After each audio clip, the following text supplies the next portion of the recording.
Mikhail Bakhtin, Epos e Romance, sobre a metodologia do estudo do romance. O estudo do romance enquanto gênero caracteriza-se por dificuldades particulares. Elas são condicionadas pela singularidade do próprio objeto. O romance é o único gênero por se constituir e ainda inacabado. As forças criadoras dos gêneros agem sob os nossos olhos. O nascimento e a formação do gênero romanesco realizam-se sob a plena luz da história. A ossatura do romance, enquanto gênero, ainda está longe de ser consolidada, e não podemos ainda prever todas as suas possibilidades plásticas. Os outros gêneros, enquanto tais, isto é, como autênticos moldes rígidos para a fusão da prática artística, já são conhecidos por nós em seu aspecto acabado. O processo antigo de sua formulação se coloca além da observação histórica e documentada. Encontramos a epopeia não só como algo criado há muito tempo, mas também como um gênero já profundamente envelhecido. O mesmo se pode dizer, com algumas restrições, a respeito de outros gêneros básicos, até mesmo da tragédia. Sua existência histórica, tal como a conhecemos, é a mesma dos gêneros constituídos, com uma ossatura dura e já calcificada. Cada um deles tem o seu cânone que age em literatura como uma força histórica real. Todos esses gêneros, ou em todo caso, os seus elementos principais, são bem mais velhos do que a escritura e o livro. Ainda conservam nos dias de hoje, em maior ou menor grau, sua antiga natureza oral e declamatória. Ao lado dos grandes gêneros, só o romance é mais jovem do que a escritura e os livros, e só ele está organicamente adaptado às novas formas da percepção silenciosa, ou seja, a leitura. Mas o principal é que o romance não tem o cânone dos outros gêneros. Historicamente são válidas apenas espécies isoladas de romance, mas não um cânone do romance como tal. O estudo dos outros gêneros é análogo ao estudo das línguas mortas. O do romance é como o estudo das línguas vivas, principalmente as jovens. Daí vem a extraordinária dificuldade para uma teoria do romance. Com efeito, esta teoria deveria ter, em princípio, um objeto de estudo totalmente diferente da teoria dos outros gêneros. O romance não é simplesmente mais um gênero ao lado dos outros. Trata-se do único gênero que ainda está evoluindo no meio de gêneros já há muito formados e parcialmente mortos. Ele é o único nascido e alimentado pela era moderna da história mundial e por isso profundamente aparentado a ela, enquanto que os grandes gêneros são recebidos por ela como um legado dentro de uma forma pronta e só fazem se adaptar, melhor ou pior, às suas novas condições de existência. Em comparação a eles, o romance apresenta-se como uma entidade de outra natureza. Ele se acomoda mal com os outros gêneros. Ele luta por sua supremacia na literatura. E lá, onde ele domina, os outros gêneros velhos se desagregam. Não é sem razão que o melhor livro sobre a história do romance antigo, o livro de Erwin Rohde, não faz tanto a sua história quanto representa o processo de desagregação de todos os grandes gêneros nobres da antiguidade. É muito importante e interessante o problema da interação de gêneros no interior da unidade da literatura em dado período. Em certas épocas, no período clássico dos gregos, no século de ouro da literatura romana, na época do classicismo, na grande literatura, ou seja, na literatura dos grupos sociais preponderantes, todos os gêneros, em medida significativa, completavam-se uns aos outros de modo harmonioso. E toda a literatura, enquanto totalidade de gêneros, se apresentava em larga medida como uma entidade orgânica de ordem superior. Porém, é característico, o romance não entrava nunca nesta entidade. Ele não participava da harmonia dos gêneros. Naquela época, o romance levava uma existência não oficial, fora do limiar da grande literatura. Na entidade orgânica da literatura, organizada hierarquicamente, entravam somente gêneros constituídos, com personagens fixados e definidos. Eles podiam se limitar e se completar mutuamente, conservando a natureza de seu gênero. Eles eram únicos e aparentados entre si por suas profundas particularidades estruturais. As grandes poéticas orgânicas do passado, de Aristóteles, de Horácio e de Boileau, são marcadas pelo profundo sentimento da literatura como um todo e da harmoniosa composição de todos os gêneros nesse todo. Tais poéticas como parecem ouvir concretamente essa harmonia de gêneros. Nisso está a força, a plenitude incomparável e íntegra e o caráter exaustivo destas poéticas. Todas elas sistematicamente ignoram o romance. As poéticas científicas do século XIX eram privadas dessa plenitude. Elas eram ecléticas, descritivas, aspiravam não a uma totalidade viva e orgânica, mas a algo abstratamente enciclopédico. Orientavam-se não para a efetiva possibilidade de uma coexistência de gêneros definidos para a entidade viva da literatura relativa a uma certa época, mas para a coexistência deles dentro de uma antologia tão completa quanto possível. Naturalmente, elas não ignoravam o romance, mas simplesmente o colocavam em lugar de honra junto aos gêneros existentes. Assim como um gênero no meio de gêneros, ele também entra numa antologia, mas no conjunto vivo da literatura, ele entra de uma forma totalmente diferente. O romance, como dissemos, se acomoda mal com os outros gêneros, e não se pode falar de uma harmonia possível baseada sobre uma limitação e substituição recíprocas. O romance parodia os outros gêneros, justamente como gêneros, revela o convencionalismo das suas formas e da linguagem, elimina alguns gêneros e integra outros à sua construção particular, reinterpretando-os e dando-lhes um outro tom. Os historiadores de literatura às vezes são inclinados a ver nisto somente o conflito de escolas e de movimentos literários. Tal conflito certamente existe, mas trata-se de um fenômeno periférico e historicamente ínfimo. Por trás dele é preciso saber ver um conflito de gêneros mais profundo e mais histórico, o porvir e o crescimento do arcabouço do gênero literário. Observam-se fenômenos particularmente interessantes na época em que o romance se estabelece como um gênero predominante. Toda a literatura é então afetada por um processo de evolução, uma espécie de criticismo de gêneros. Isto já ocorrera em alguns períodos do helenismo, na época da Idade Média tardia e da Renascença, mas foi particularmente forte e claro na segunda metade do século XVIII. Na época da supremacia do romance, quase todos os gêneros resultantes, em maior ou menor grau, romancizou-se o drama, por exemplo, o drama de Ibsen e de Hauptmann, todo o drama naturalista, o poema, por exemplo, Childe Harold e, em particular, Dom Juan, de Byron, e até mesmo a lírica. Um exemplo nítido é a lírica de Heine. Aqueles gêneros que conservavam com tenacidade seu antigo cânone adquiriram um caráter de estilização. Em geral, qualquer comedimento escrito de um gênero a si próprio, salvo a vontade do autor, começa a dar sinais de estilização, às vezes mesmo de estilização paródica. Na presença do romance como gênero dominante, as linguagens convencionais dos gêneros estritamente canônicos começam a ter uma ressonância diferente daquela época em que o romance não pertencia à grande literatura. As estilizações periódicas dos gêneros diretos e dos estilos ocupam um lugar essencial no romance, na época da escalada criativa do romance e, em particular, no período preparatório dessa ascensão. A literatura é inundada de paródias e travestimentos de todos os gêneros elevados, particularmente de gêneros e não de determinados escritores ou determinadas correntes.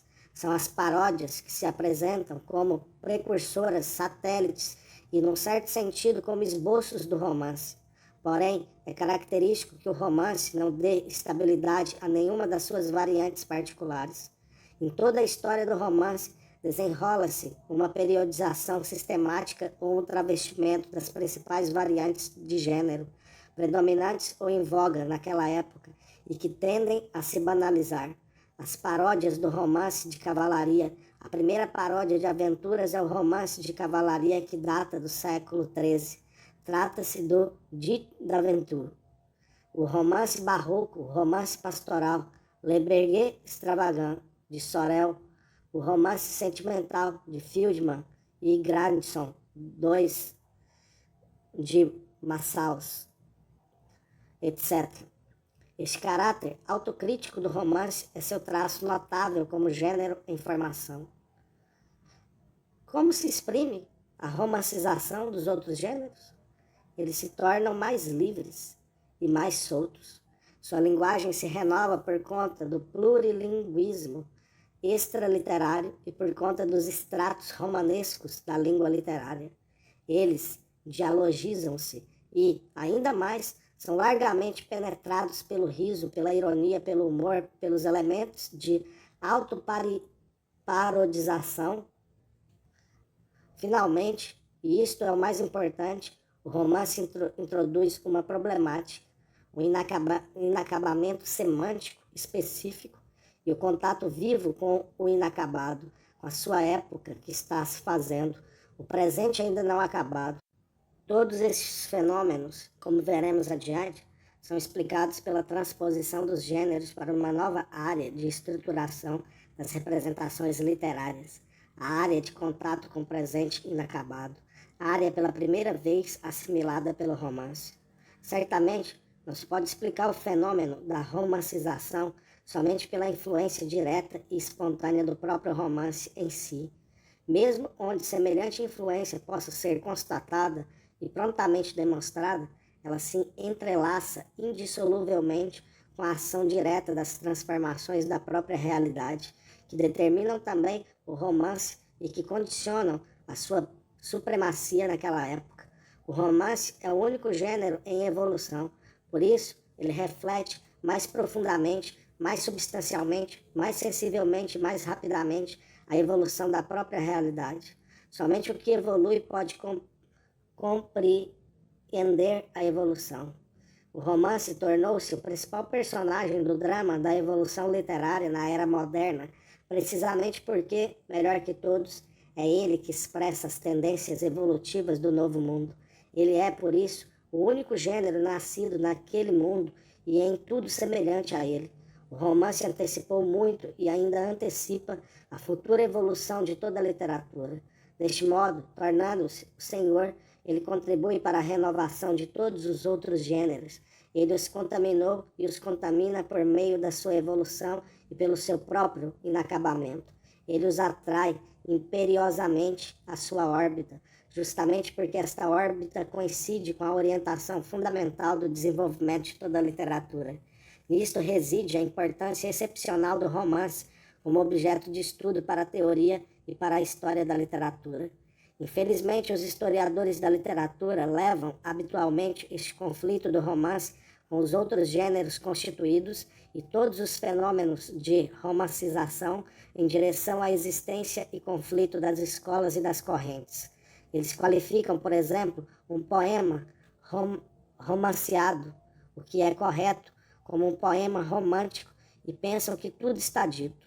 Além do aspecto superficial, variegado e ruidoso do processo literário, eles não veem os grandes destinos essenciais da literatura e da língua, cujos personagens principais são, antes de mais nada, os gêneros, enquanto que as correntes e as escolas são personagens de segunda ou terceira ordem.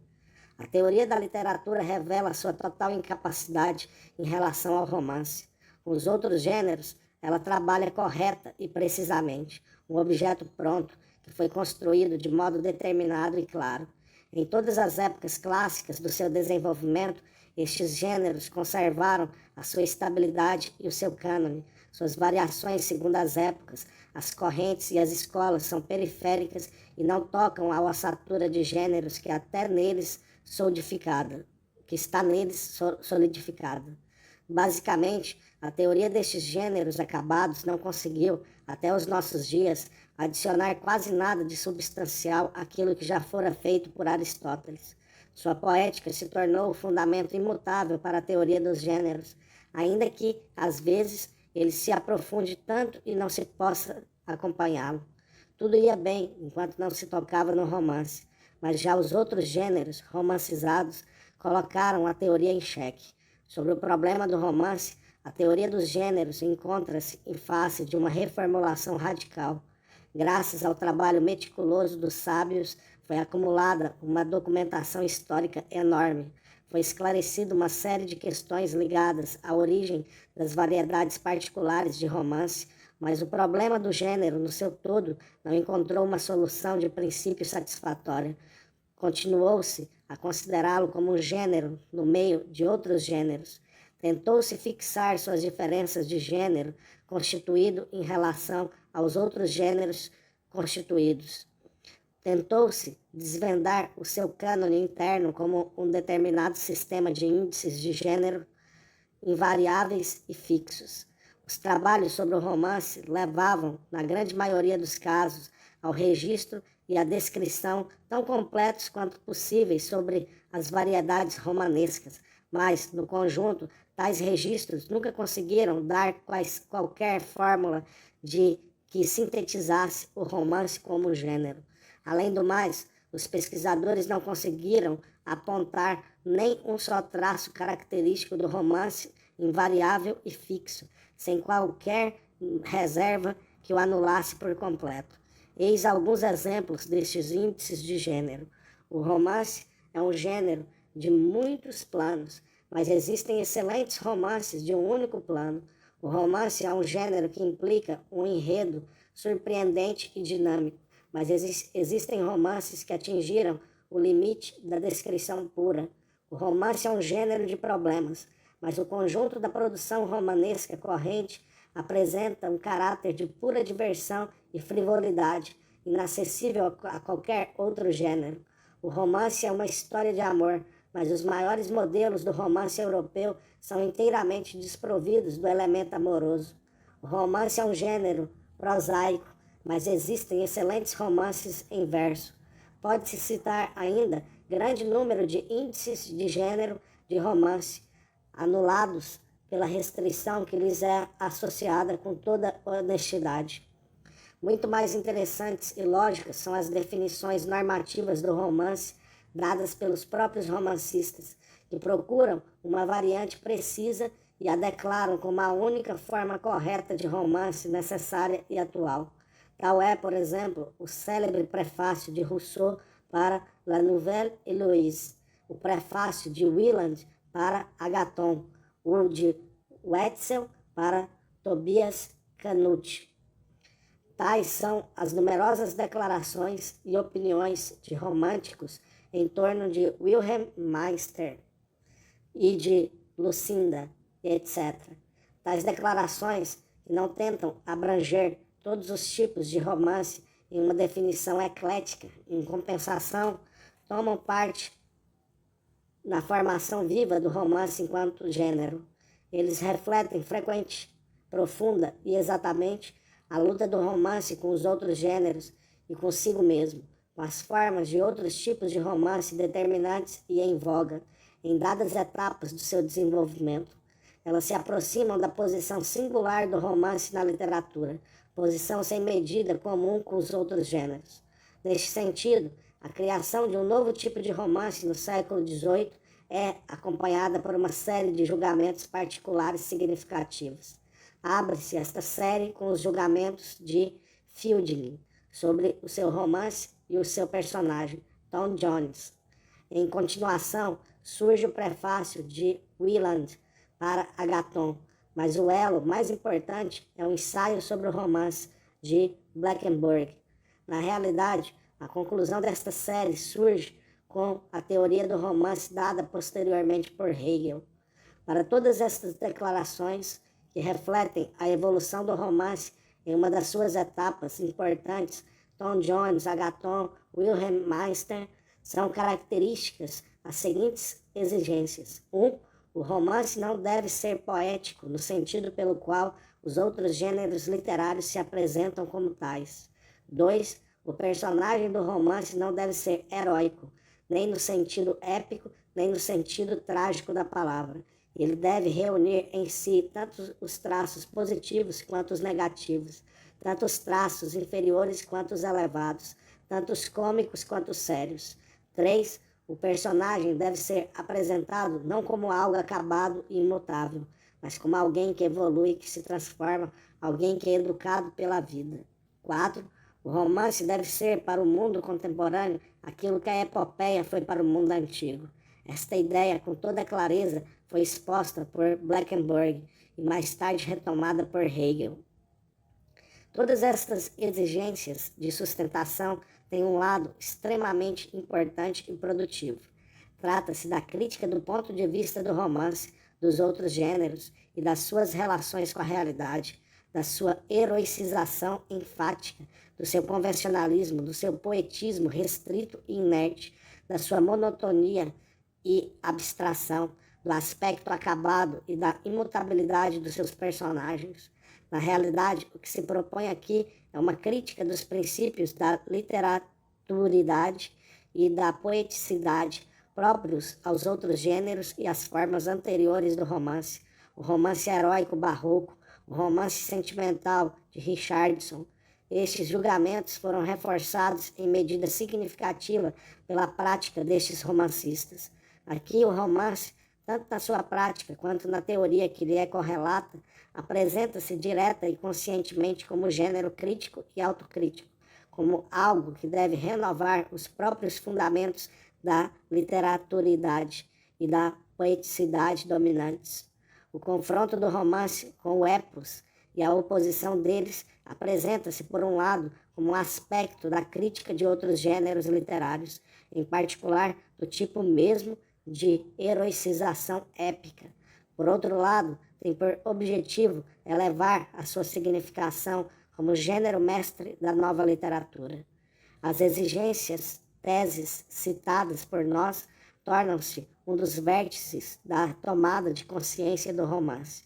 Isto, certamente, não é uma teoria do romance. Estas afirmações não se distinguem nem mesmo pela grande profundidade filosófica, mas, não obstante, elas testemunham sobre a natureza do romance como gênero não menos, senão até mais, que as teorias do romance existentes. Posteriormente, farei uma tentativa de abordar o romance, justamente como um gênero que está por se constituir, levando-se em conta o processo de evolução de toda a literatura nos tempos modernos. Não construirei uma definição do cânone do romance que atue em literatura, na sua história, como um sistema de índices de gênero invariáveis. Porém, tentarei descobrir as particularidades estruturais e fundamentais do mais maleável dos gêneros, particularidades que determinam a orientação da sua própria versatilidade, de sua influência e de sua ação sobre os restos da literatura. Aponto 3 dessas particularidades fundamentais que distinguem o romance de todos os gêneros restantes. 1. A tridimensão estilística do romance, ligada à consciência plurilingüe que se realiza nele. 2. A transformação radical das coordenadas temporais das representações literárias no romance. 3. Uma nova área de estruturação da imagem literária no romance, justamente a área de contato máximo com o presente, contemporaneidade, no seu aspecto inacabado. Todos esses 3 tipos de particularidades do romance estão ligados organicamente entre si, e todos eles estão condicionados por uma determinada crise na história da sociedade europeia, sua saída das condições de um Estado socialmente fechado, surdo e semi-patriarcal em direção às novas condições de relações internacionais e de ligações interlinguísticas. A pluriformidade das línguas, das culturas e das épocas revelou-se à sociedade europeia e se tornou um fator determinante de sua vida e de seu pensamento. A primeira particularidade estilística do romance, aquela que está ligada ao plurilinguismo ativo do Novo Mundo, da nova cultura e da nova consciência literária e criadora já foi examinada por mim em outro artigo. Lembrarei, de modo breve, o mais essencial. O plurilinguismo sempre teve o seu lugar. Ele é mais antigo do que o unilinguismo canônico e puro, mas ele não foi um fator de criação, uma escolha funcional da arte literária. Não foi o centro criador do processo linguístico-literário. O grego clássico era sensível às falas, às épocas da linguagem, aos múltiplos dialetos literários gregos. A tragédia é um gênero plurilingüe, mas a consciência criadora realizava-se nas línguas puras e fechadas sobre si próprias, ainda que elas fossem de fato híbridas. O plurilinguismo foi organizado e canonizado entre os gêneros. A nova consciência cultural e criadora dos textos literários vive em um mundo ativamente plurilinguístico, que se tornou irremediavelmente assim de uma vez por todas. Havia terminado o período da coexistência surda e fechada das línguas nacionais. As línguas se esclareceram mutuamente, pois uma língua só pode ver a si mesma se estiver à luz de uma outra língua. Terminara também a coexistência ingênua e consolidada das falas no interior de uma certa língua nacional, isto é, a coexistência dos dialetos territoriais, dos dialetos e dos jargões sociais e profissionais, da linguagem literária, das linguagens de gêneros dentro da linguagem literária, das épocas na linguagem e assim por diante.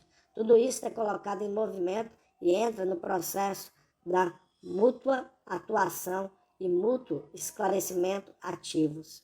O discurso, a língua, começam a sentir de outro modo e objetivamente eles deixam de ser o que haviam sido. Nas condições deste aclaramento recíproco, externo e interno das línguas, mesmo nas condições de absoluta imutabilidade da sua estrutura linguística, fonética, léxica, morfológica, etc., cada língua como que renasce de novo e se torna qualitativamente outra para a consciência criativa que nela se encontra. Neste mundo ativamente plurilinguístico, entre a língua e o seu objeto, ou melhor, o mundo real, estabelecem-se relações totalmente novas, que trazem enormes consequências para todos os gêneros constituídos, formados na época de um unilinguismo fechado e surdo. A diferença dos outros grandes gêneros, o romance se formou e se desenvolveu precisamente nas condições de uma ativação aguçada do plurilinguismo exterior e interior. Este é o seu elemento natural. É por isso que o romance encabeçou o processo de desenvolvimento e renovação da literatura no plano linguístico e estilístico. A profunda peculiaridade estilística do romance, que é determinada por sua relação com as condições do plurilinguismo, eu tentei explicá-la no trabalho já mencionado. Passarei a duas outras particularidades que dizem respeito aos aspectos temáticos da estrutura do gênero romanesco. Estas particularidades, melhor que tudo, se desenvolvem e se explicam por intermédio da comparação do romance com a epopeia. Do ponto de vista de nosso problema, a epopeia, como um gênero determinado, se caracteriza por três traços constitutivos. O passado nacional épico, o passado absoluto, segundo a terminologia de Goethe e de Schiller, serve como objeto da epopeia. 2. A lenda nacional, e não a experiência pessoal transformada à base da pura invenção, atua como fonte da epopeia. 3. O mundo épico é isolado da contemporaneidade, isto é, do tempo do escritor, do autor e dos seus ouvintes, pela distância épica absoluta. Detenhamo-nos detalhadamente em cada um destes traços constitutivos da epopeia. O mundo da epopeia é o passado heróico nacional, é o mundo das origens e dos fastígios da história nacional, o mundo dos pais e ancestrais, o mundo dos primeiros e dos melhores. Não é o caso de se saber o modo pelo qual o passado se apresenta como conteúdo da epopeia. A referência e a participação do mundo representado no passado é o traço constitutivo formal do gênero épico. A epopeia jamais foi um poema sobre o presente, sobre o seu tempo. Ela atua somente para os descendentes como um poema sobre o passado.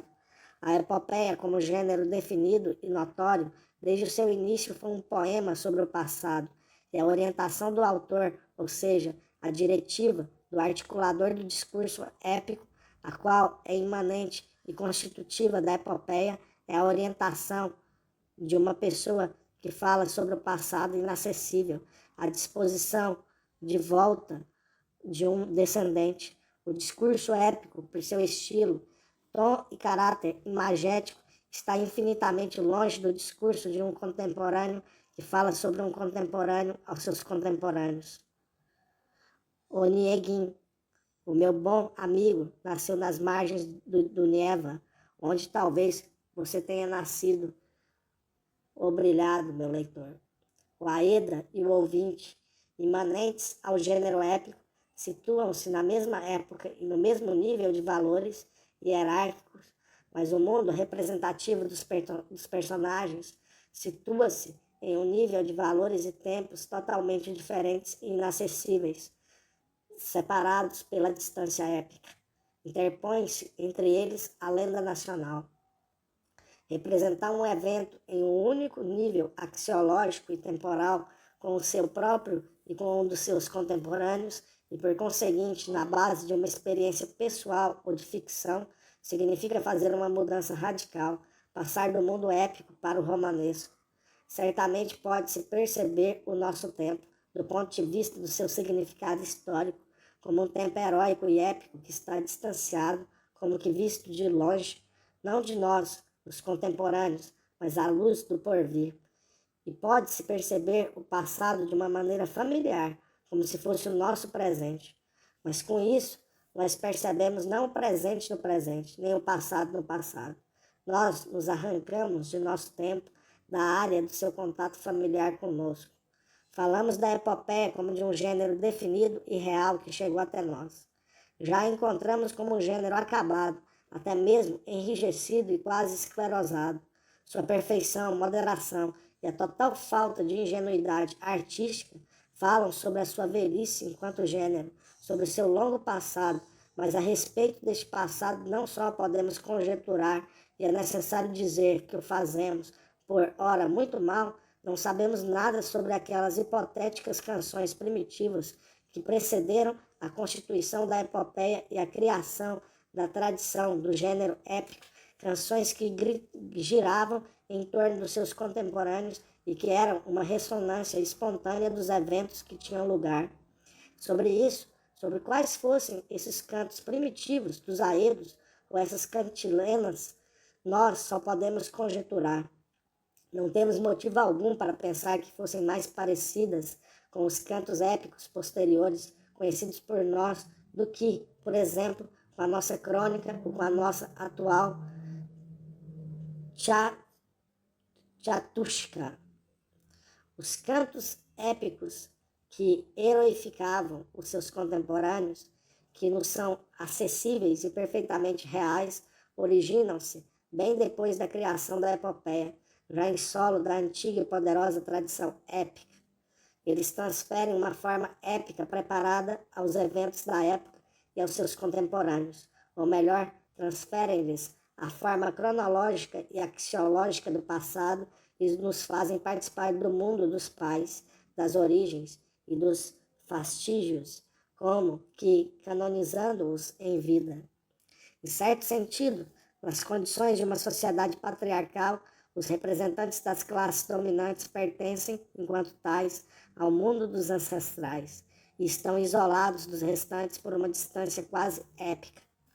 A comunhão épica do herói contemporâneo com o mundo dos antepassados e dos iniciadores é um fenômeno específico, nascido em solo há muito preparado pela tradição épica e que, por isso mesmo, tão pouco explica sobre as origens da epopeia, como, por exemplo, o faz a ode neoclássica.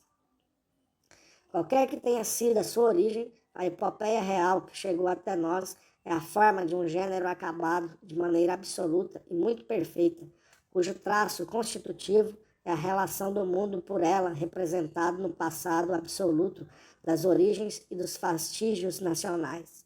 O passado absoluto é uma categoria e hierarquia de valores específicos.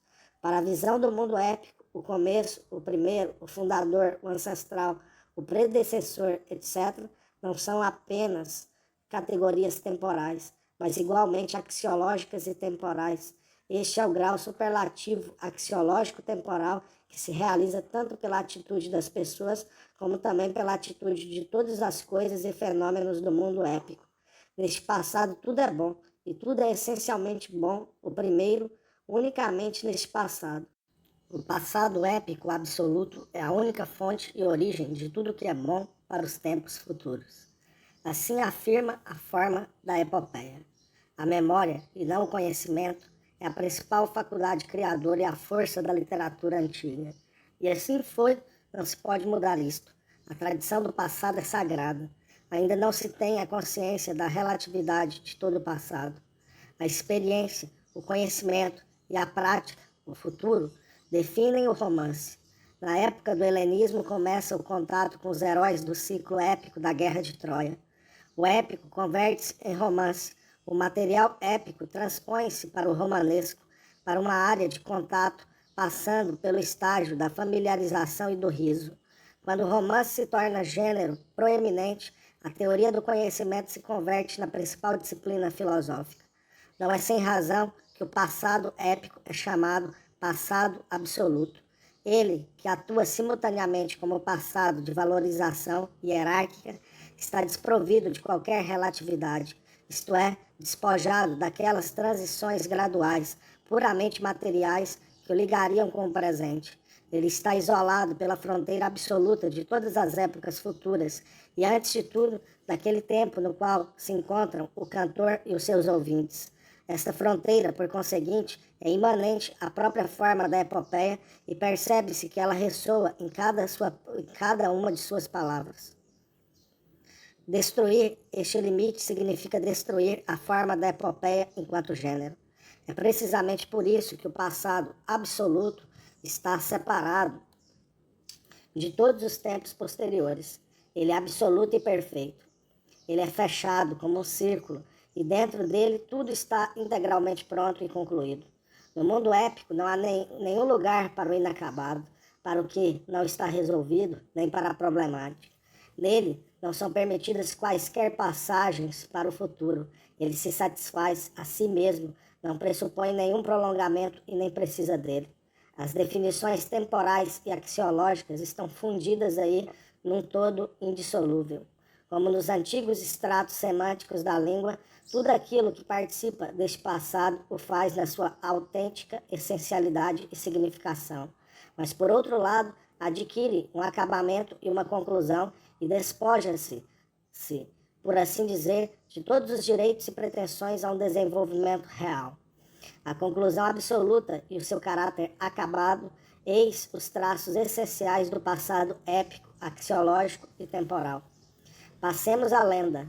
O passado épico, separado das épocas posteriores por uma fronteira impenetrável, se mantém e se desvela somente na forma de uma lenda nacional. A epopeia apoia-se unicamente nesta lenda. Não se trata de saber se esta é a fonte efetiva da epopeia. O importante é que o suporte da lenda é imanente à própria forma da epopeia, do mesmo modo que lhe é imanente o passado absoluto. O discurso épico é anunciado sob a forma de lenda.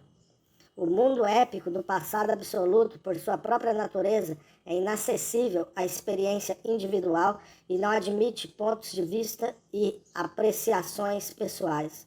Não se pode vê-lo, senti-lo, tocá-lo, não pode ser considerado sob nenhum ponto de vista, não se pode experimentá-lo, analisá-lo, mostrá-lo ou penetrar nas suas entranhas. Ele é dado somente enquanto lenda sagrada e peremptória, que envolve uma apreciação universal e exige uma atitude de reverência para consigo. Repetimos e sublinhamos, não se trata das fontes efetivas da epopeia, nem dos aspectos do seu conteúdo, tampouco das afirmações dos seus autores, mas trata-se do seu traço formal, o constitutivo do gênero da epopeia, mas mais precisamente o seu traço formal conteudístico, o ponto de apoio numa lenda anônima e irrecusável, numa apreciação ou num ponto de vista universal que exclua qualquer possibilidade de outra opção. Uma profunda veneração com relação ao objeto de representação e pelo próprio discurso que o evoca, enquanto discurso da lenda. O passado absoluto como objeto da epopeia, a lenda irrecusável como sua fonte única, determinam também o caráter da distância épica, ou seja, o terceiro traço constitutivo da epopeia como tal. O passado épico, como dizíamos, é fechado e separado pela barreira intransponível das épocas posteriores, e sobretudo daquele presente dos filhos e dos descendentes, que dura ininterruptamente, no qual se encontram o Aedo e os ouvintes da epopeia, onde se desenrola o evento das suas vidas e onde se põe em prática a narração épica. Por outro lado, a lenda isola o mundo da epopeia da experiência pessoal, de todas as novas descobertas, de qualquer iniciativa pessoal necessária à sua interpretação e compreensão, de novos pontos de vista e apreciações. O mundo épico é totalmente acabado, não só como evento real de um passado longínquo, mas também no seu sentido e no seu valor. Não se pode modificá-lo, nem reinterpretá-lo e nem reavaliá-lo. Ele está pronto, concluído e imutável, tanto no seu fato real, no seu sentido e no seu valor. Com isto, determina-se também a distância épica absoluta. Pode-se aceitar o mundo épico somente de forma reverente, mas não se pode aproximar-se dele. Ele está fora da área da atividade humana propensa às mudanças e às reavaliações. Esta distância existe não só em relação ao material épico, isto é, aos eventos e aos heróis representados, mas também em relação ao ponto de vista e ao julgamento sobre eles. O ponto de vista e o julgamento estão ligados ao seu objeto num todo indissolúvel. O discurso é inseparável do seu objeto, pois para a sua semântica é característica a absoluta junção dos elementos espaço-temporais com os axiológicos, hierárquicos. Esta junção absoluta e correlativamente a dependência do objeto só foram transcendidas pela primeira vez nas condições do plurilinguismo ativo e do mútuo aclaramento das línguas. E desde então, a epopeia se tornou um gênero semi-condicionado e semi-morto. Graças à distância épica que exclui qualquer possibilidade de atividade e de modificação, o mundo épico adquire sua perfeição excepcional, não só do ponto de vista da composição, mas também do ponto de vista do seu sentido e do seu valor. O mundo épico está construído numa zona de representação longínqua, absoluta, fora da esfera do possível contato com o presente em dever, que é inacabado e por isso mesmo sujeito à reinterpretação e à reavaliação. Os três traços constitutivos da epopeia, caracterizados por nós, em maior ou menor grau, são inerentes aos outros gêneros elevados da antiguidade clássica e da Idade Média. Na base de todos estes gêneros nobres e acabados, repousa aquela mesma avaliação do tempo, o mesmo papel da lenda, uma distância hierárquica análoga. A atualidade, enquanto tal, não é admissível como objeto de representação para nenhum gênero elevado. A vida atual pode penetrar nos gêneros elevados somente nos seus níveis hierárquicos superiores, já distanciados pela sua colocação na própria atualidade.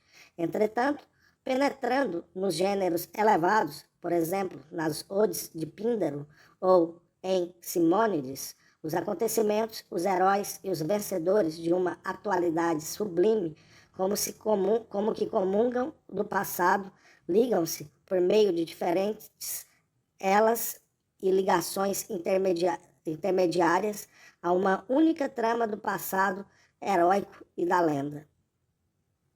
Seu valor, sua iminência, eles adquirem exatamente através desta comunhão com o passado, como fonte de tudo que é autenticamente essencial e de valor.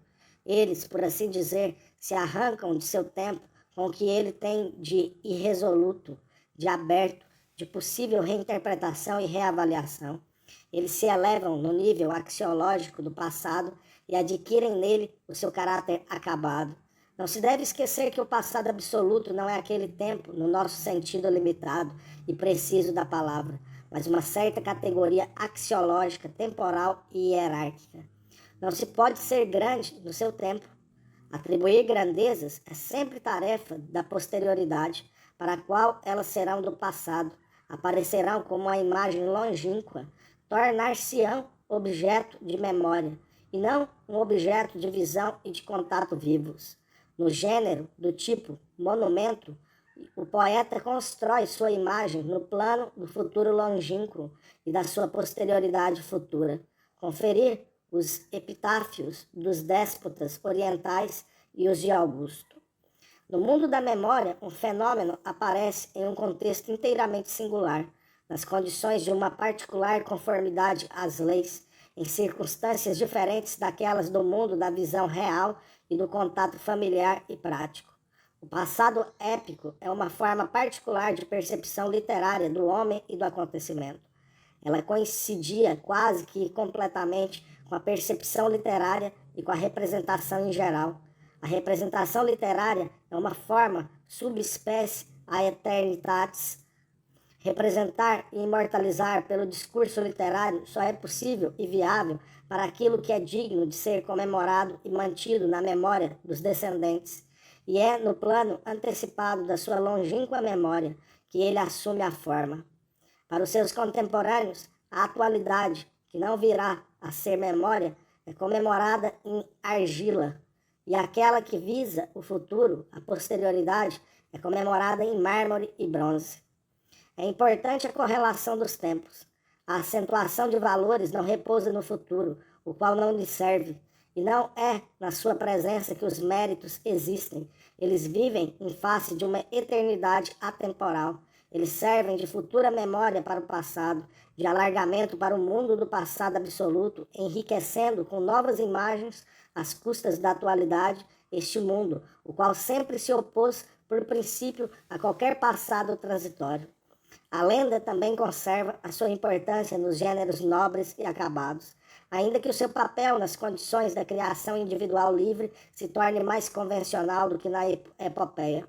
Em seu conjunto, o mundo da grande literatura da época clássica é projetado no passado, no longínquo plano da memória, não dentro de um passado real e relativo, que está ligado ao presente por constantes transições temporais, mas no passado dos valores dos começos e dos fastígios. Este passado está distanciado, acabado e fechado como um círculo. Isto não significa, certamente, que nele não haja qualquer movimento.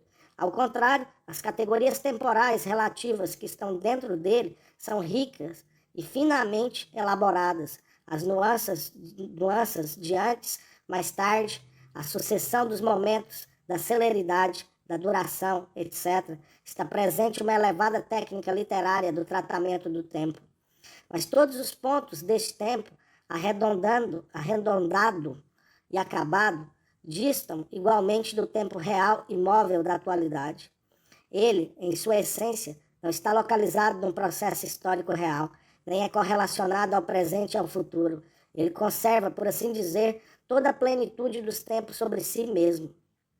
Consequentemente, todos os gêneros elevados da época clássica, isto é, toda a grande literatura, era construída na área de uma representação distante, fora de qualquer possível contato com o presente em seu caráter inacabado. A época contemporânea, enquanto tal, ou seja, enquanto conserva o seu aspecto de atualidade viva, não pode, como dissemos, servir de objeto de representação dos gêneros elevados. A atualidade da época é uma atualidade de nível inferior em comparação com o passado épico. Menos que tudo, ela pode atuar como ponto de partida para a interpretação e avaliação literárias. O foco da interpretação e da avaliação só pode se localizar no passado absoluto. O presente é algo de transitório, fluente, é uma espécie de eterno prolongamento, sem começo e nem fim. Ele é desprovido de uma conclusão autêntica e, por conseguinte, de substância. O futuro é pensado ou como algo indiferente, no fundo, um prolongamento do presente, ou como fim, destruição final, catástrofe. As categorias axiológico-temporais do começo e do final absolutos têm um significado excepcional para a percepção do tempo e das ideologias das épocas anteriores. O começo é idealizado e o fim se torna sombrio, catástrofe, crepúsculo dos deuses. Esta percepção do tempo e a hierarquia das épocas, que é determinada por ela, penetram em todos os gêneros elevados da antiguidade e da atualidade. Elas penetram tão profundamente nos próprios fundamentos dos gêneros que continuaram a viver dentro deles nas épocas posteriores, até o século XIX, e mesmo depois. A idealização do passado nos gêneros elevados tem um caráter oficial. Todas as manifestações exteriores da força e da verdade dominantes, de tudo que está concluído, organizam-se dentro da categoria axiológica e temporal do passado, em uma representação distanciada, longínqua. Desde o gesto e o vestuário até o estilo, tudo é símbolo do poder. Já o romance está ligado aos elementos eternamente vivos da palavra e do pensamento não oficiais, a forma festiva, o discurso familiar, a profanação. Os mortos são honrados de maneira diferente. Eles são retirados da esfera de contato e podem e devem ser evocados em outro estilo. O discurso sobre um morto, por seu estilo, difere profundamente do discurso sobre um vivo. Nos gêneros elevados, todo poder e privilégio, todo valor e prestígio, vestuário, etiqueta, estilo do discurso do personagem e o estilo do discurso sobre ele passam da zona do contato familiar para um plano distante. Na orientação à perfeição expressa-se o classicismo de todos os gêneros não romanescos. A vida atual, o presente vulgar, instável e transitório, esta vida sem começo e sem fim, era objeto de representação somente dos gêneros inferiores. Mas antes de mais nada, ela era o principal objeto de representação daquela região mais vasta e rica da criação cômica popular. No trabalho já citado, eu tentei mostrar a enorme importância desta região, tanto na antiguidade como nos séculos medievais, para a criação e a formação da palavra romanesca. Ela teve este mesmo sentido em todos os demais aspectos do gênero romanesco, durante o estágio da sua criação e posterior desenvolvimento. É justamente aqui, no cômico popular, que é necessário procurar as autênticas raízes folclóricas do romance. O presente, a atualidade enquanto tal, o eu próprio, os meus contemporâneos e o meu tempo foram originalmente o objeto de um riso ambivalente, objetos simultâneos de alegria e de destruição. E é aqui, precisamente, que se forma uma nova atitude radical em relação à língua e à palavra. Ao lado da representação direta, da ridicularização da atualidade vivente, floresce a parodização e a travestização de todos os gêneros elevados e das grandes figuras da mitologia nacional. O passado absoluto dos deuses, dos semideuses e dos heróis, nas paródias e particularmente nos travestimentos, atualiza-se, rebaixa-se, é representado em nível de atualidade no ambiente dos costumes da época, na linguagem vulgar daquele tempo. A partir deste elemento natural do riso popular, surge espontaneamente no solo clássico um domínio bastante vasto e diversificado na antiga literatura que os antigos denominavam por força de expressão como spoudogeloion, o domínio do sério cômico. A esta literatura pertencem os mimos de pequeno enredo de Sofrônio, toda a poesia bucólica, a fábula, a primeira literatura de memórias epidemial de Ion, de Quios, a Homilai de Critias e os panfletos. A ela pertencem também os antigos diálogos socráticos enquanto gênero e ainda mais a sátira romana, Lucílio, Horácio, Pércio, Juvenal, a vasta literatura dos simpósios e, finalmente, a sátira minipeia como gênero e os diálogos à maneira de Luciano.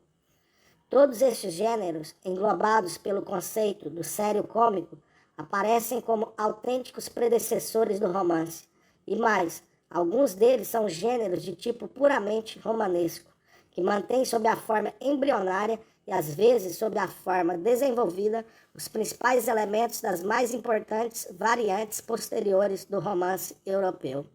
A verdadeira essência do romance, enquanto gênero em devir, está presente num grau incomparavelmente maior do que nos chamados romances gregos, o único gênero que é digno deste nome. O romance grego exerceu uma forte influência no romance europeu, precisamente no período barroco, bem na época em que se iniciava a elaboração da teoria do romance, Abad Huet, quando se refinava e consolidava o próprio termo romance. Por isso, de todas as produções romanescas da antiguidade, ele se consolidou unicamente por força do romance grego. Entretanto, os chamados gêneros sério-cômicos, ainda que fossem desprovidos desta sólida ossatura composicional e do enredo que estamos acostumados a exigir do gênero romanesco, anteciparam as etapas mais essenciais da evolução do romance dos tempos modernos. Isto concerne particularmente aos diálogos socráticos, os quais, parafraseando-se Friedrich Schlegel, podem ser chamados de, abre aspas, romances daqueles tempos, fecha aspas, e ainda a sátira menipeia, incluindo-se o Satyricon de Petrônico, cujo papel foi enorme na história do romance e que ainda está longe de ser devidamente apreciado pela ciência. Todos esses gêneros sério-cômicos representam a primeira etapa legítima e essencial para a evolução do romance enquanto gênero em devir. Em que consiste, então, a essência romanesca desses gêneros sério-cômicos? Em que se apoia sua importância como primeira etapa para a formação do romance? A atualidade serve como seu objeto e, o que é mais importante, como ponto de partida para a compreensão, a avaliação e a formulação. Pela primeira vez, o objeto de uma representação literária séria, na verdade também cômica, é dado sem qualquer distanciamento, em nível de atualidade, dentro de uma zona de contato direto e grosseiro. E até lá, onde o passado e o mito servem como objeto de representação destes gêneros, a distância épica está ausente, pois é a atualidade que fornece o ponto de partida. No processo de destruição das distâncias, o princípio cômico destes gêneros, extraído do folclore, o riso popular, adquire um significado especial. É justamente o riso que destrói a distância épica e, em geral, qualquer hierarquia de afastamento axiológico. Um objeto não pode ser cômico numa imagem distante. É imprescindível aproximá-lo para que se torne cômico. Todo cômico é próximo. Toda obra cômica trabalha na zona da máxima aproximação. O riso tem o extraordinário poder de aproximar o objeto. Ele o coloca na zona do contato direto, onde se pode apalpá-lo sem cerimônia por todos os lados, revirá-lo, virá-lo do avesso, examiná-lo de alto a baixo, quebrar o seu envoltório externo, penetrar nas suas entranhas, duvidar dele, estendê-lo, desmembrá-lo, desmascará-lo, desnudá-lo, examiná-lo e experimentá-lo à vontade. O riso destrói o temor e a veneração para com o objeto e com o mundo. Coloca-o em contato familiar e, com isto, prepara-o para uma investigação absolutamente livre. O riso é um fator essencial à criação desta premissa da intrepidez, sem a qual não seria possível a compreensão realística do mundo. Ao aproximar e familiarizar o objeto, o riso, como que o coloca nas mãos intrépidas da experiência, tanto científica quanto literária, que se utiliza dos meios e da imaginação que esta prática experimenta livremente. A familiarização do mundo pelo riso e pela fala popular marca uma etapa extraordinariamente importante e indispensável no caminho para o estabelecimento do livre conhecimento científico e para a criação artisticamente realista da humanidade europeia. O plano da representação cômica satírica é um plano específico, tanto em relação ao tempo como também ao espaço. O papel da memória aqui é mínimo. Não há nada para a memória e para a lenda a fazer no mundo cômico. Ridiculariza-se para esquecer. Esta é a zona do contato familiar e tosco. O riso, a invectiva, a descompostura. Na verdade, trata-se de uma dessacralização, isto é, exatamente a retirada do objeto do plano distante, a destruição da distância épica de qualquer plano longínquo em geral. Desse plano, o plano do riso, pode-se contornar o objeto por todos os lados de maneira irreverente.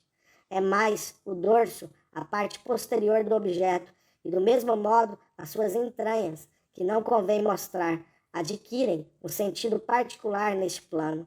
O objeto é quebrado, desnudado, o seu arranjo hierárquico é retirado.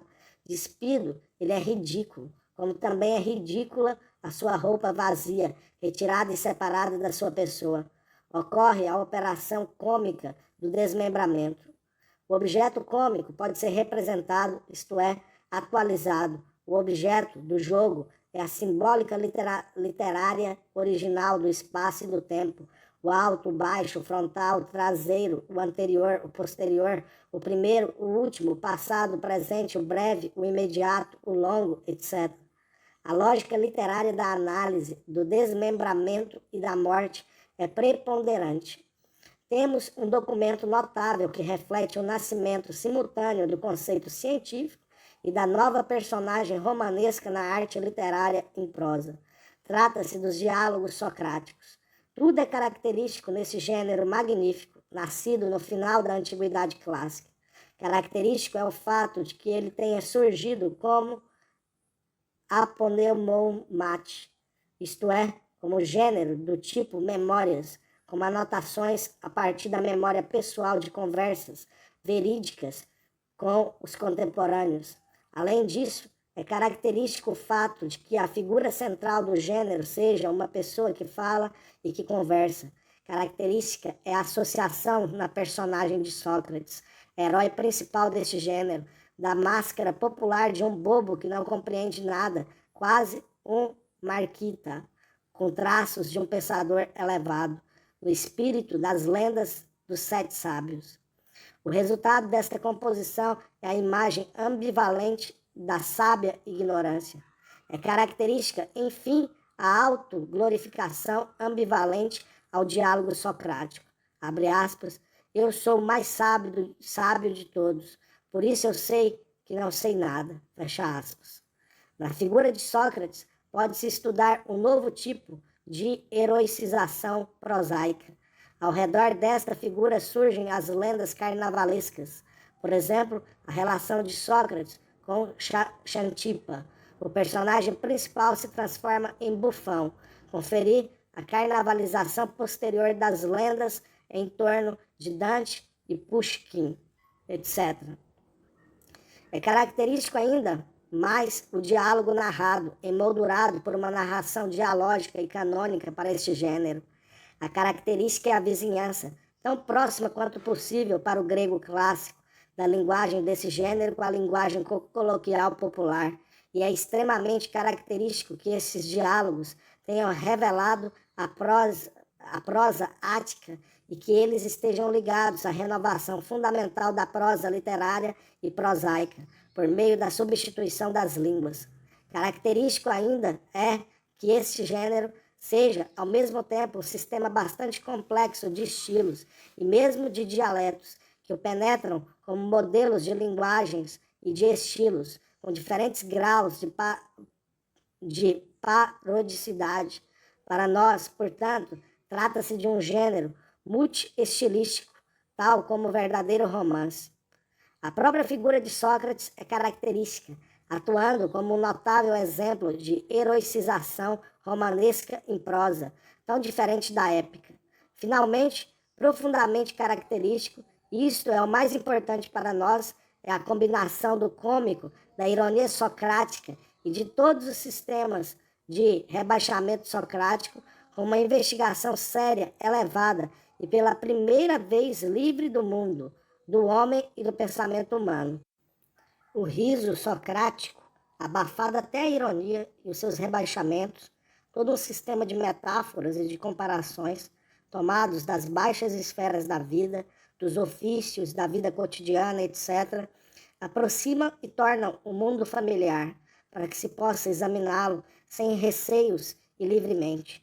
O ponto de partida é a atualidade, as pessoas da época e suas opiniões. A partir disto, desta atualidade de muitas vozes e línguas, da experiência e do conhecimento pessoais, realiza-se a orientação no mundo e no tempo, inclusive no passado absoluto da lenda. Mesmo um pretexto fútil e fortuito, e isto era canônico para o gênero, serve como ponto de partida aparente e imediato para o diálogo, como que realçando o dia de hoje e a sua conjuntura fortuita, o encontro fortuito, etc. Nos outros gêneros sério-cômicos, encontraremos outros aspectos, nuances e consequências daquele mesmo deslocamento radical do centro axiológico temporal da orientação artística e daquela revolução na hierarquia das épocas. Algumas palavras agora sobre a sátira menipeia. Suas raízes folclóricas são as mesmas do diálogo socrático, ao qual ela está ligada geneticamente. Em geral, a consideram como produto da desagregação do diálogo socrático. Aqui, o papel familiarizante do riso é muito mais forte, incisivo e grosseiro. Por vezes, a liberdade nos denegrimentos grosseiros e aquela maneira de virar do avesso os aspectos nobres do mundo e as concepções humanas pode estarrecer. Porém, a esta extraordinária familiaridade do riso está associada uma problemática aguda e um fantástico utópico. Não restou nada da longínqua representação épica do passado absoluto. O mundo inteiro e tudo o que ele tem de mais sagrado são dados sem qualquer distância na zona de contato brutal, onde se pode agarrar tudo com as mãos. Neste mundo inteiramente familiar, o enredo se desenvolve com uma liberdade fantástica e excepcional, do céu à terra, da terra ao inferno, do presente ao passado, do passado ao futuro. Nas visões satíricas do além-túmulo da sátira menipeia, nas personagens do passado absoluto, os atenuantes das diversas épocas do passado histórico, por exemplo, Alexandre o Grande, e os contemporâneos vivos colocam-se frente a frente, de maneira familiar, para conversar e até mesmo para brigar. É extremamente típico este entrechoque de épocas, segundo o ponto de vista da atualidade. Os argumentos desenfreadamente fantásticos e as situações da sátira menipeia estão subordinados a uma finalidade, pôr à prova e desmascarar as ideias e ideólogos. Trata-se de argumentos experimentais e provocadores. É significativa a aparição do elemento utópico neste gênero, na verdade hesitante e superficial. O presente inacabado começa a se sentir mais próximo do futuro do que do passado. Começa a procurar nele os suportes e valores, mesmo que este futuro se retrate por ora como um retorno ao século de ouro de Saturno. No solo romano, a sátira menipeia era uma imagem estreita, ligada às saturnais e à liberdade do seu riso. A sátira menipeia é dialógica, cheia de paródias e de travestizações, dotada de numerosos estilos e que não teme nem mesmo os elementos do bilinguismo, em Varrão e, sobretudo, na consolação pela filosofia de Boécio. Que a sátira menipeia possa tecer uma enorme tela que dê uma reflexão socialmente multiforme e polifônica de sua época, isto se atesta no Satiricon de Petrônio. Quase todos os gêneros da esfera sério-cômica citados por nós se caracterizam pela presença de um elemento declaradamente autobiográfico e memorialista. O deslocamento do centro temporal da orientação literária permite ao autor, sob todas as suas máscaras e aspectos, mover-se livremente no campo do mundo que é representado, o qual, na epopeia, era absolutamente inacessível e fechado.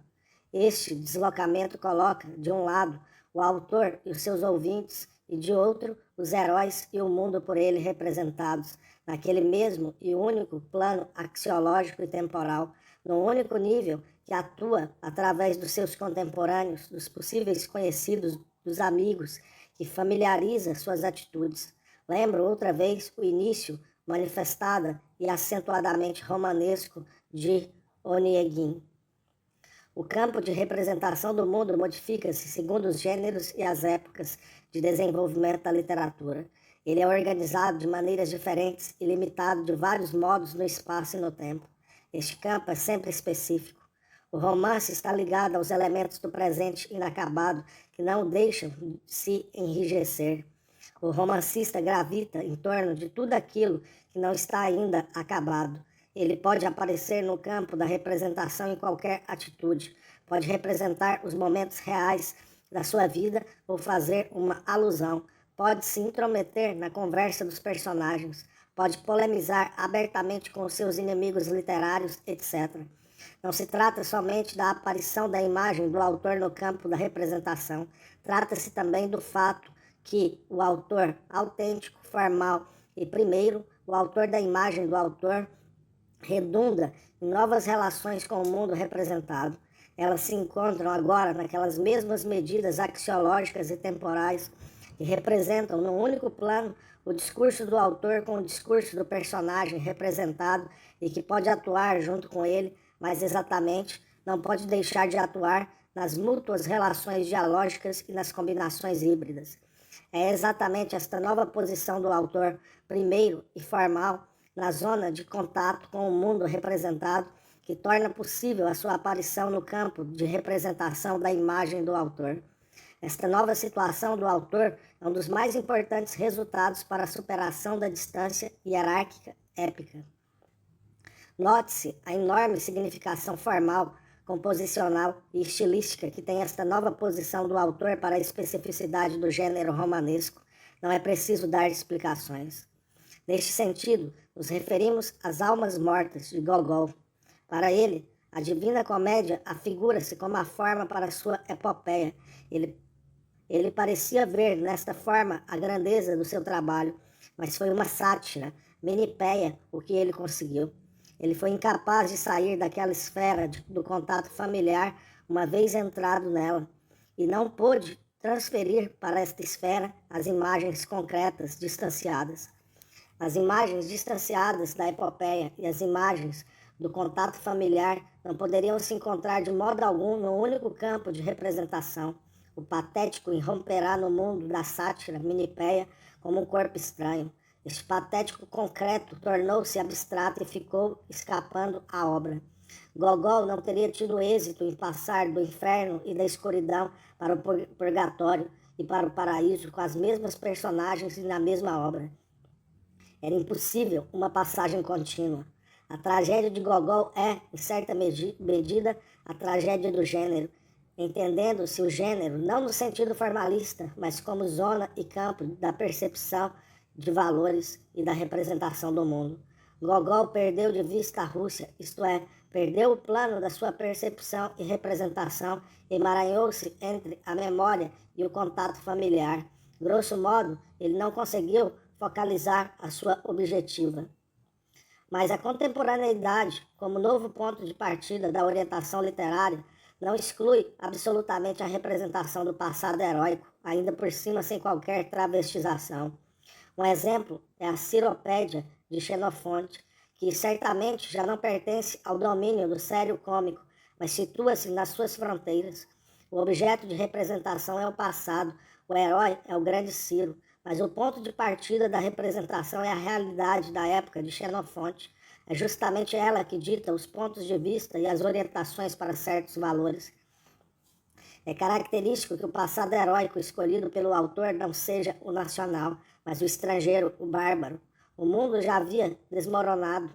Aquele mundo monolítico e fechado, tal como era na epopeia, dera lugar a um mundo vasto e aberto, ao mesmo tempo, seu e dos outros. a escolha de um heroísmo estrangeiro, característica da época de Xenofonte, era determinada por um interesse especial pelo Oriente, pela cultura oriental, pela ideologia, pelas formas sociais e políticas. Esperava-se uma luz do Oriente. Tinha início a reciprocidade de culturas, ideologias e línguas. Além disso, era característica a idealização do déspota oriental.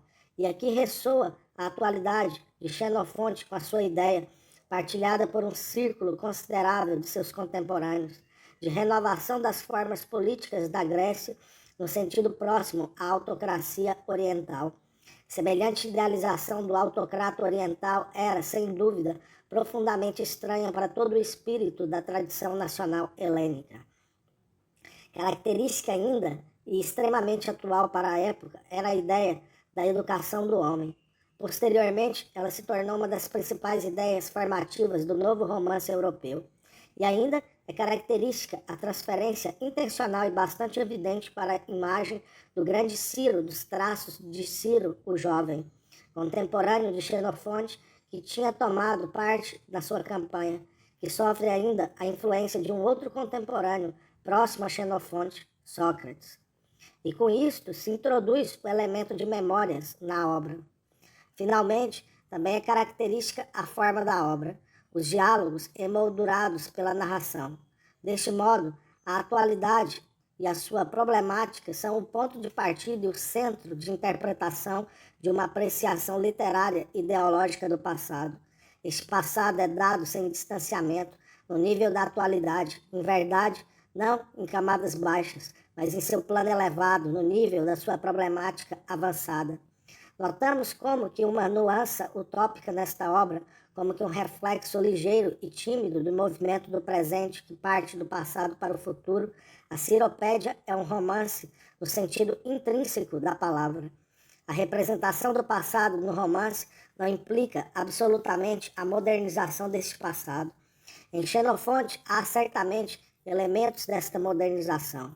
Pelo contrário, a representação autenticamente objetiva do passado enquanto tal só se torna possível no romance. A atualidade, com sua experiência nova, persiste na sua mesma forma de visão, na profundidade, na agudeza, na amplidão e na vivacidade dessa visão.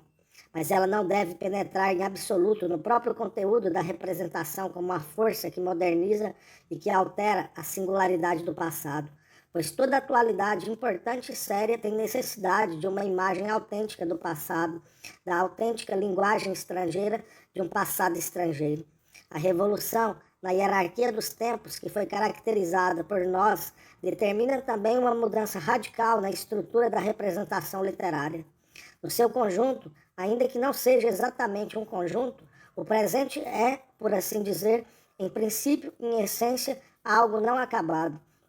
Ele exige uma continuidade com todo o seu ser.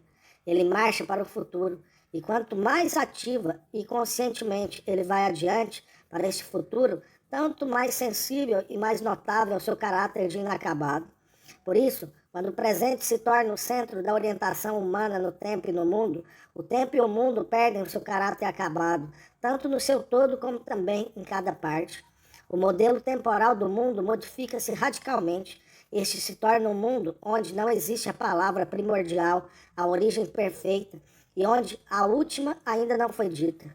Para a consciência literária e ideológica, o tempo e o mundo tornam-se históricos pela primeira vez. Eles se revelam, se bem que, no início, ainda obscura e confusamente, como algo que vai ser, como um eterno movimento para um futuro real, com um único processo inacabado que abarca todas as coisas. Todo evento, qualquer que seja, todo fenômeno, toda coisa, e em geral todo objeto de representação literária perde aquele caráter acabado, aquele desesperador aspecto de pronto e imutável, inerente ao mundo épico do passado absoluto, protegido por uma fronteira inacessível do presente que se prolonga e não tem fim. Graças ao contato com o presente, o objeto se integra no processo inacabado do mundo a vir, e nele deixa sua marca de inacabado. Qualquer que seja a sua distância de nós no tempo, ele está ligado ao nosso presente, inacabado pelas contínuas mutações temporais. e entra em relações com a nossa incompletude, com o nosso presente, e este presente avança para um futuro ainda não perfeito. Neste contexto inacabado, perde-se o caráter de imutabilidade semântica do objeto. O seu sentido e o seu significado se renovam e crescem à medida que esse contexto se desenvolve posteriormente. Isto conduz a transformações radicais na estrutura da representação literária, que adquire uma atualidade específica.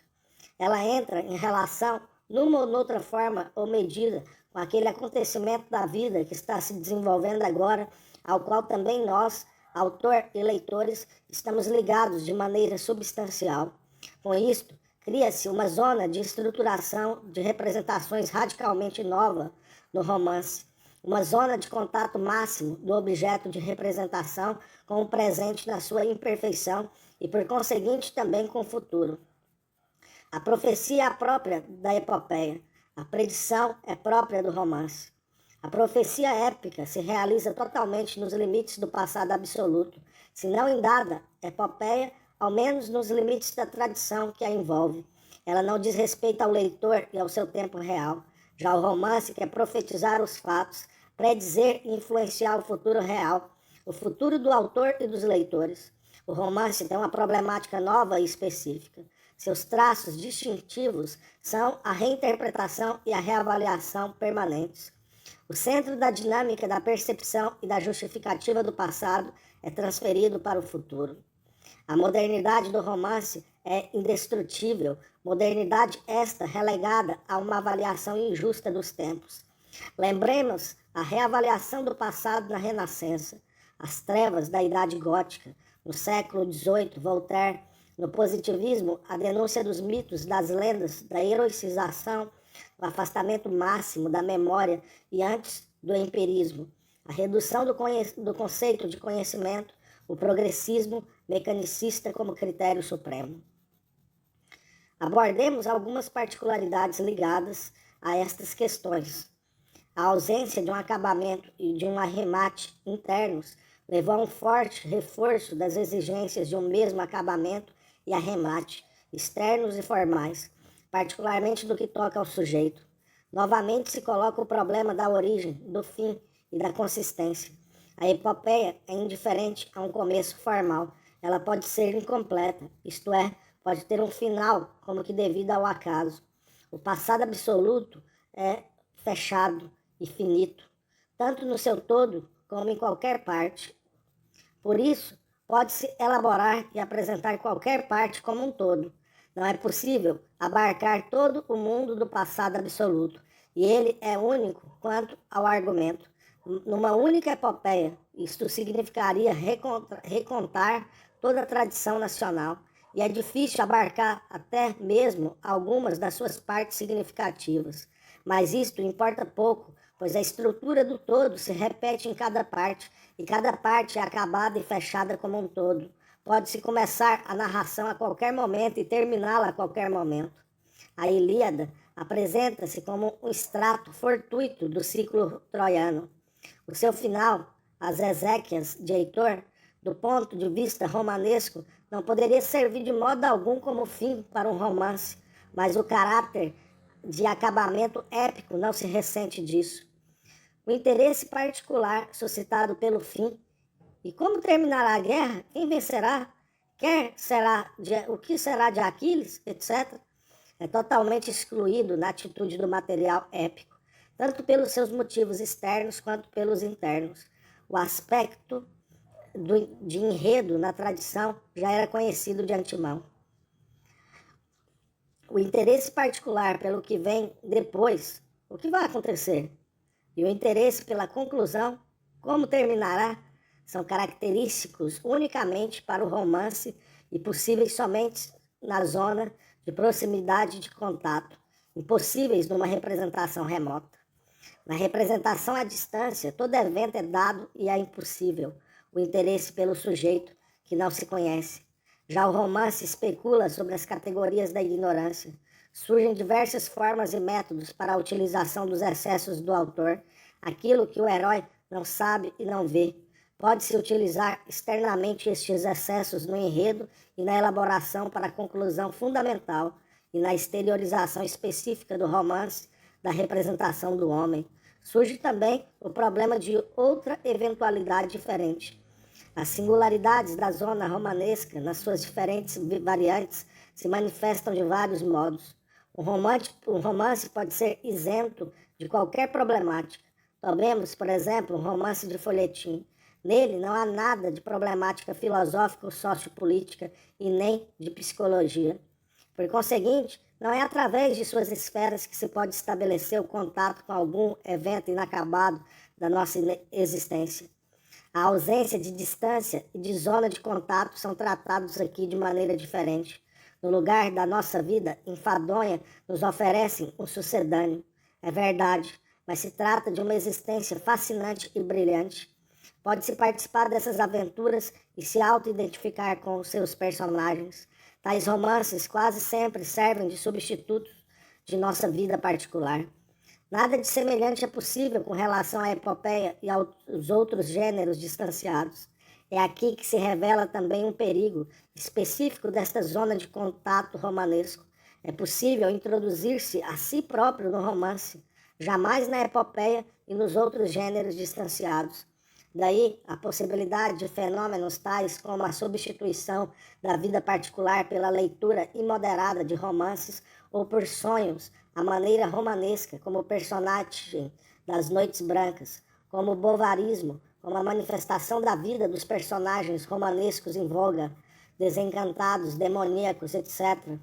Os outros gêneros só são capazes de gerar fenômenos semelhantes quando se romancizam, isto é, se transportam para a zona de contato romanesca. Por exemplo, os poemas de Byron. Uma outra manifestação da maior importância para a história do romance liga-se à nova orientação temporal e à zona de contato. Trata-se das relações particulares do romance para com os gêneros extraliterários, a vida corrente e a ideologia. Já desde o começo, o romance e os seus gêneros precursores apoiavam-se em diversas formas extraliterárias da vida pública e privada, sobretudo retóricas, e existe até mesmo uma teoria que deriva o romance da retórica.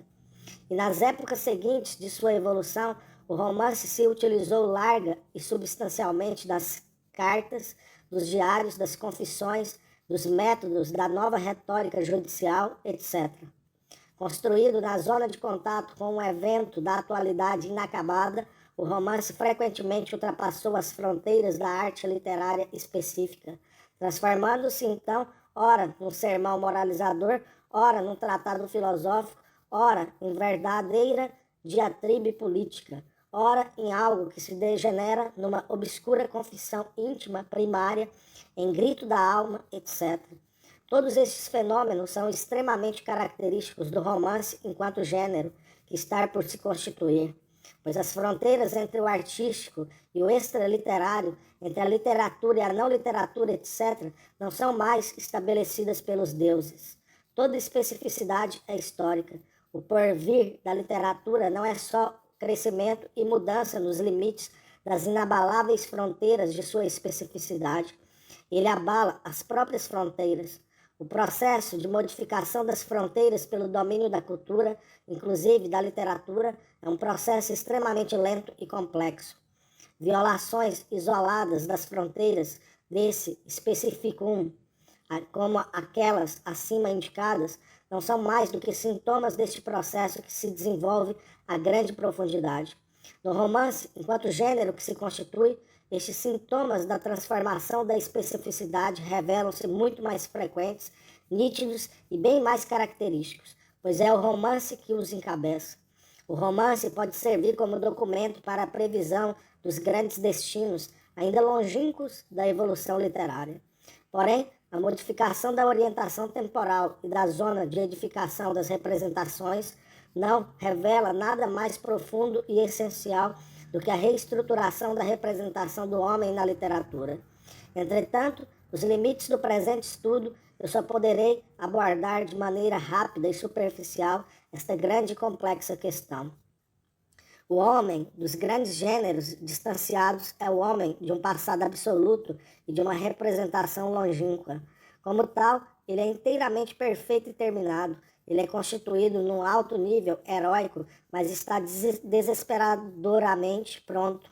Ele está todo ali, do começo ao fim. Ele coincide consigo próprio e é igual a si mesmo. Ademais, ele é completamente exteriorizado. Entre a sua verdadeira essência e o seu aspecto exterior não há a menor discrepância. Todo o seu potencial e todas as suas possibilidades são realizadas até o fim, na situação de seu ambiente social, em todo o seu destino e até mesmo na sua aparência. A parte este destino definido e esta situação precisa, não resta nada nele. Ele se tornou tudo aquilo que poderia tornar-se e não poderia ter se tornado outra coisa que não fosse isto. Ele está completamente exteriorizado no sentido mais elementar e quase literal da palavra. Nele, tudo é aberto e se manifesta em voz alta. O seu mundo interior e todos os seus traços externos, comportamentos e ações estão situados no único nível. Seu ponto de vista sobre si mesmo coincide plenamente com o ponto de vista dos outros sobre ele, seu meio, sua coletividade, seu cantor e seus ouvintes. Neste sentido, abordemos o problema da autoglorificação em Plutarco e em outros. O eu próprio, num plano distante, existe não de si para si, mas para os descendentes, para a lembrança antecipada da posterioridade. Abre aspas, eu reconheço a mim e a minha imagem num plano distanciado e longínquo. Minha consciência está isolada de mim neste plano distanciado da memória. Eu me vejo pelos olhos de outro. Fecha aspas. Essa coincidência de formas, dos pontos de vista sobre si mesmo e sobre o outro, tem um caráter ingênuo e íntegro, sem discrepâncias entre si. Não há ainda a confissão autoacusação. Aquilo que se representa coincide com aquilo que é representado. Ele vê e sabe de si somente aquilo que os outros veem e sabem. Tudo o que os outros ou o autor dizem dele, ele poderá dizer sobre si mesmo e vice-versa. Não há nada para procurar nele, nada para adivinhar, não se pode desmascará-lo nem provocá-lo. Ele está totalmente do lado de fora, sem envoltório e sem núcleo. Além do mais, o homem épico é desprovido de qualquer iniciativa ideológica, assim como as personagens e o autor. O mundo épico conhece uma só e única concepção de mundo inteiramente acabada, igualmente obrigatória e indiscutível para os personagens, para o autor e para os ouvintes. O homem épico está igualmente desprovido de iniciativa linguística. O mundo épico conhece uma só e única língua constituída. Por isso, nem a concepção de mundo e tampouco a língua podem servir como fatores de delimitação e de constituição das representações do homem e das suas individualizações. Aqui, os indivíduos são delimitados, constituídos, individualizados por situações e destinos diversos, mas não por verdades diferentes. Nem mesmo os deuses estão separados dos humanos por alguma verdade particular. Eles têm a mesma língua, a mesma concepção do mundo, o mesmo destino, a mesma extroversão ininterrupta. Estas particularidades do homem épico, partilhadas basicamente por outros gêneros, distanciados, elevados, originam a beleza excepcional, a coesão, a claridade cristalina e o polimento literário desta representação do homem, mas, por outro lado, elas também engendram a sua limitação e uma certa irrealidade nas novas condições da existência humana. A destruição da distância épica, a passagem da imagem do homem do plano distante para a zona de contato com o evento inacabado do presente e, por conseguinte, também do futuro, conduz a uma reestruturação radical da representação do homem no romance e, portanto, em toda a literatura. Neste processo, as fontes folclóricas e cômico-populares do romance exerceram um papel considerável. A primeira etapa, essencial para a formação, foi a familiarização cômica da figura humana. O cômico destruiu a distância épica e pôs-se a explorar o homem com liberdade e de maneira familiar, a virá-lo do avesso, a denunciar a disparidade entre a sua aparência e o seu fundo, entre as possibilidades e a sua realização. Uma importante dinâmica foi introduzida na representação do homem, a dinâmica da incompatibilidade e da discrepância entre seus diversos aspectos. O homem deixou de coincidir consigo mesmo e, portanto, também o enredo deixou de revelar o homem por inteiro.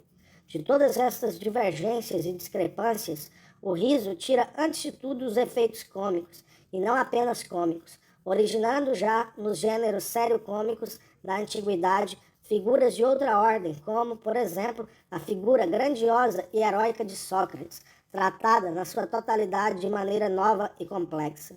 Característica é a estrutura literária das máscaras populares estáveis, que tem exercido enorme influência na formação da representação humana no romance, nos estágios mais importantes da sua evolução.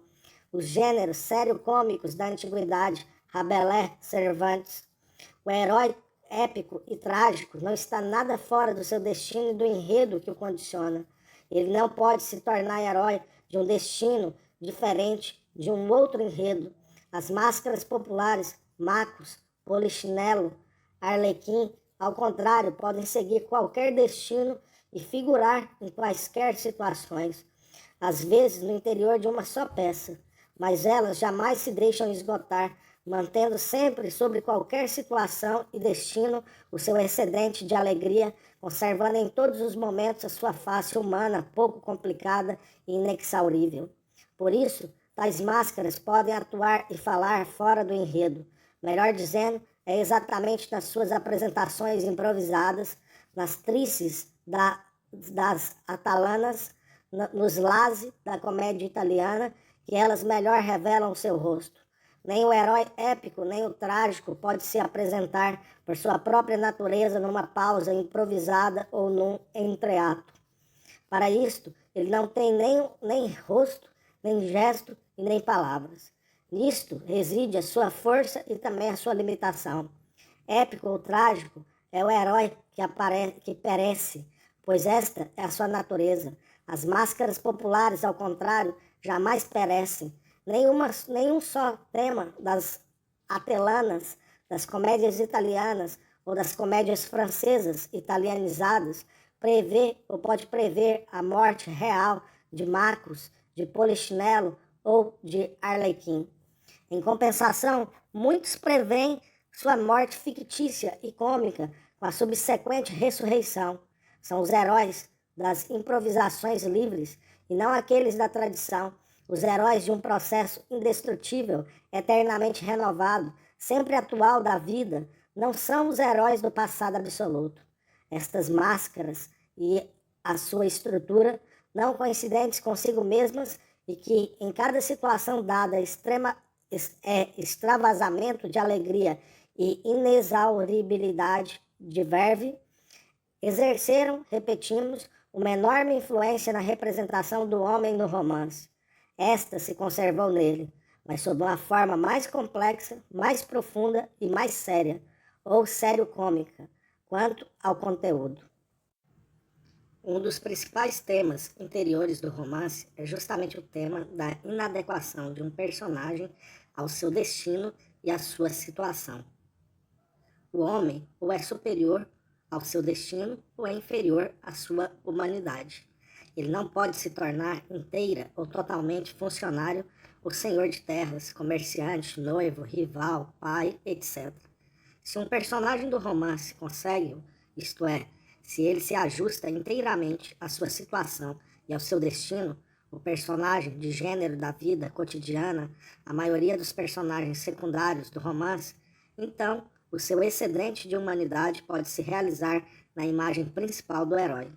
E este excedente sempre se realizará segundo a orientação formal e conteudística do autor, nos moldes da sua visão e da representação do homem. A mesma zona de contato com o presente inacabado e, por conseguinte, com o futuro, cria a necessidade de tal não coincidência do homem consigo mesmo. Nela sempre permanecem as virtualidades irrealizadas e as exigências não satisfeitas. Há um porvir, e este porvir não pode deixar de se referir à imagem do homem, de ter suas raízes nele. O homem não se encarna totalmente na substância socio-histórica do seu tempo. Não existem as formas que poderiam encarnar totalmente todas as possibilidades e exigências humanas, onde ele poderia dar tudo de si até a última palavra, como o herói épico ou trágico, formas que ele poderia preencher até os limites e, ao mesmo tempo, sem extravasar. sempre resta um excedente de humanidade não realizado. Sempre fica a necessidade de um futuro e de um lugar indispensável para ele. Todos os hábitos existentes são estreitos e, portanto, cômicos para o homem. Mas esta humanidade excedente, não encarnada, pode se realizar, não no personagem, mas no ponto de vista do autor. Por exemplo, em Gogol.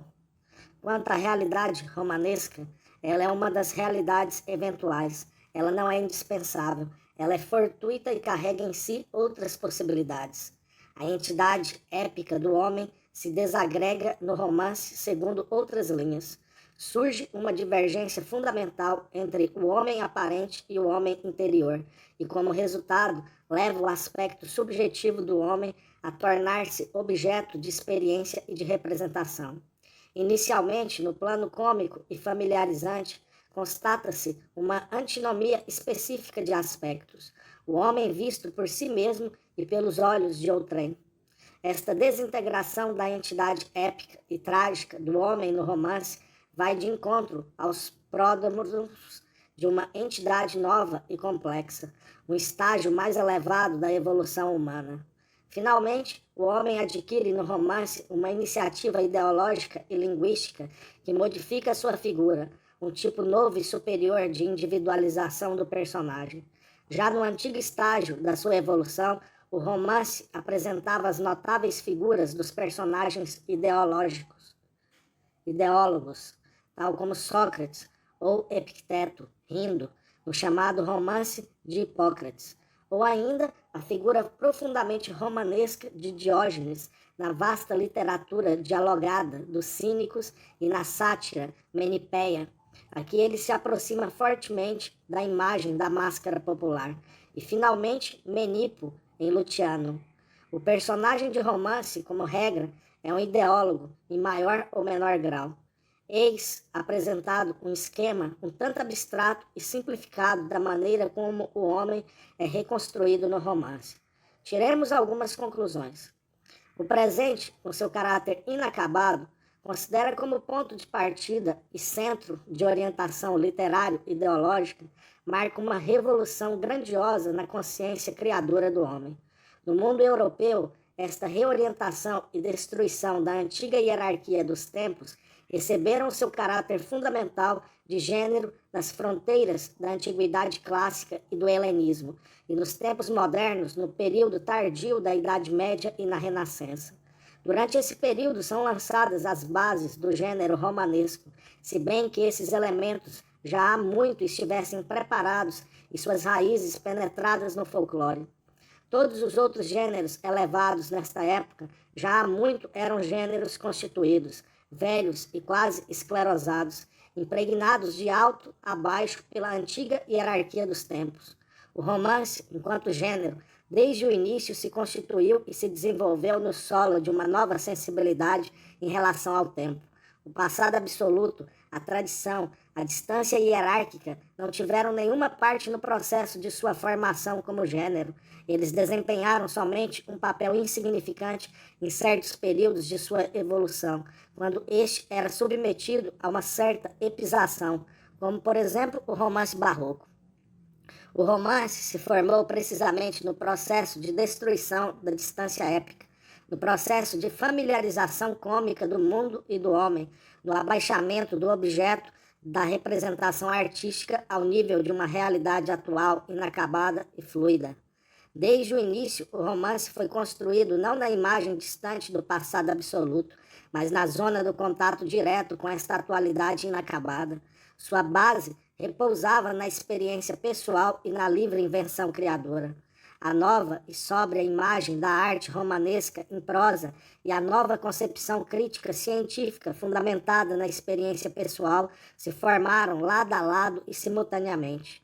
O romance, deste modo, desde o princípio foi feito de uma massa diferente daquela dos outros gêneros acabados. Ele é de uma natureza diferente. Com ele e nele, em certa medida, se originou o futuro de toda a literatura.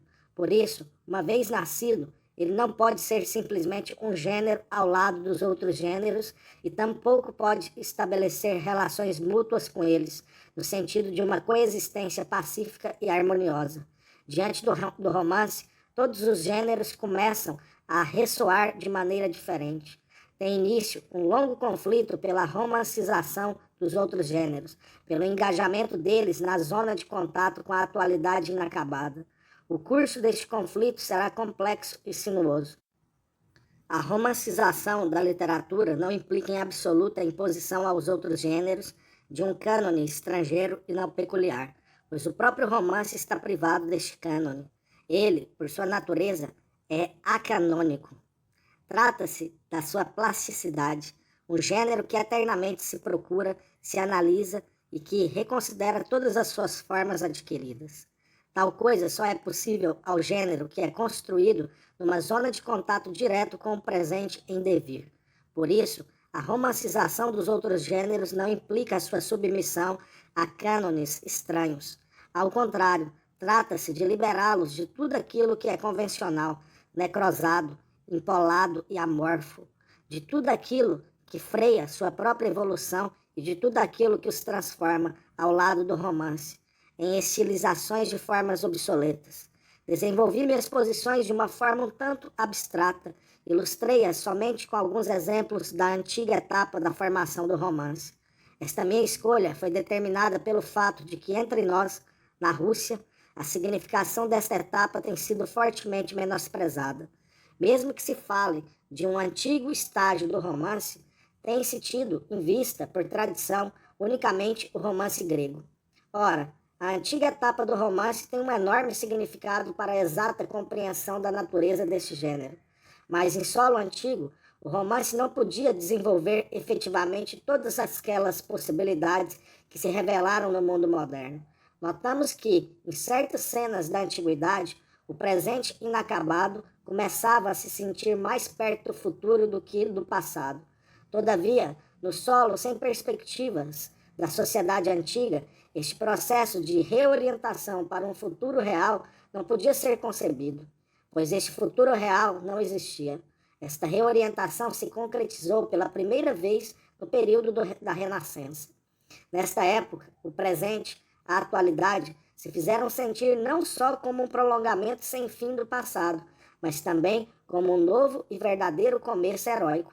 Perceber as coisas no nível de sua atualidade significava não só diminuir a atualidade, mas também levantá-la para uma nova esfera heróica. Pela primeira vez, na época da Renascença, o presente se fez sentir com toda nitidez e consciência, incomparavelmente mais próximo e mais aparentado ao futuro do que ao passado.